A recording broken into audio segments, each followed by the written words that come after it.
On the 23rd of January 2016, a passenger train collided with a man lift crossing a level crossing between Dalfsen and Ommen. The train driver was killed in the accident and 2 occupants sustained injuries.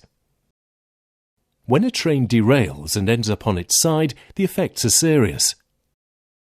In the investigation, the Dutch Safety Board therefore looked for answers to the following questions. What precisely happened? And what lessons can be learned from this accident? The level crossing where the accident occurred is the intersection of the railway connection Dalfsen-Ommen and the largely unpaved road Het Lage Veld. The man lift, rented to a landscaping firm, was delivered by the rental company by low loader. Because the low loader could not cross the level crossing, the man lift was unloaded at the start of the unpaved road. The man lift had a maximum velocity of 1 km per hour. The employees of the landscaping firm thought they had sufficient time to cross the level crossing after a passing train. They did not check the timetable nor contact track manager ProRail. On the way up, the man lift passed the level crossing well before the next train arrived. After finishing their work, the employees of the landscaping firm assumed, supported in their belief by the successful crossing the previous day, they had at least 10 minutes to cross the level crossing. Just like the previous day, they waited for a train to pass. After a train to Dalfsen had passed, the operator of the man lift started the return journey. When the train arrived in Dalfsen, another train left the station in the opposite direction. During the crossing, the operator saw a train approaching from the direction of Dalfsen. At this point, the train was at such a distance that the level crossing had not yet been activated.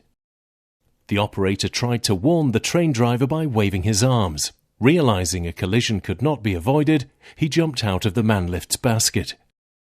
The train driver gained sight of the level crossing at a distance of approximately 350 metres due to a curve in the railway line.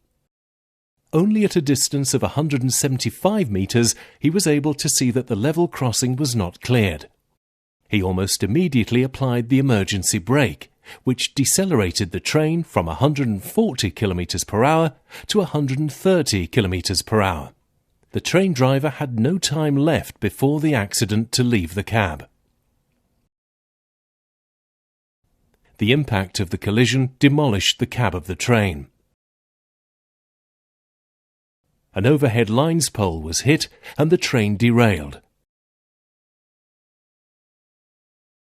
The train driver was killed in the accident and 2 occupants sustained injuries. The man lift was completely destroyed. The investigation following the accident raised several lessons for improving level crossing safety. Crossing a level crossing with exceptional road vehicles is dangerous. The Dutch Safety Board recommends that it should be made clear to users of level crossings if they're able to cross without additional information from the track manager ProRail. In other countries, such as the United Kingdom, this is already a practice. The board also recommends ProRail to set up a procedure to allow users unable to cross without additional information to do so within a reasonable amount of time. Operators of exceptional vehicles should be more aware of the risks involving the crossing of level crossings with heavy road vehicles. These risks need to be pointed out during training and in rental contracts. Road users cannot raise alarm if they encounter problems on a level crossing, and train drivers are not warned when a level crossing isn't cleared. The Dutch Safety Board recommends that such a system is installed, especially now the use of rail infrastructure is intensified. The severe effects of the accident were caused by the high speed of the train, the late visibility of the level crossing from the cab of the train, and by the man lift's large mass and rigidity. A recent accident near Winsum shows that a train can also derail after colliding with a truck. In the risk assessment of any level crossing, it's important to take into account the type of road traffic and the possible effects of occupants of the train.